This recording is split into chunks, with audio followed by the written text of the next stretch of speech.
Zarah ka Kangjeng Nabi mah teu kudu ka Madinah. Ka Madinah sote nu boga duit.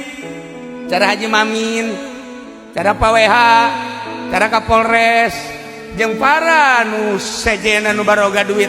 Zarah ka Madinah. Nu miskin cara urang mah cukup maca sholawat ka Kangjeng Nabi geus zarah. Cukup.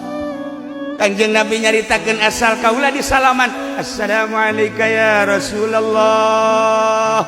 Emang kula teu ngadengepan, kula mah teu maot. Boro-boro kaula cek Kangjeng Nabi, jelema nu maot syahid wala taqulu liman yuqtalu fi sabilillahi amwat bal ahya walakin la ta'lamun. Para syuhada bae ge teu maot anu nempel ka Kangjeng Nabi atau komo Kangjeng Nabina. Nu mantak tadi Kangjeng Nabi hadir di dieu waktu Ki Jamal ngomong teh si budak saha. Cek Kangjeng Nabi blon ieu budak ya. Tiba deui ku Haji Pudoli ieu mah 2 kali blon deh. Ya Allah ya Rabbi. Kangjeng Nabi hadir ketika orang salam, ya Karim, assalamualaikum ya Rasulullah, alaikassalam ya Kiai Jamaluddin, Masya Allah, anta habibi ya Jamaluddin.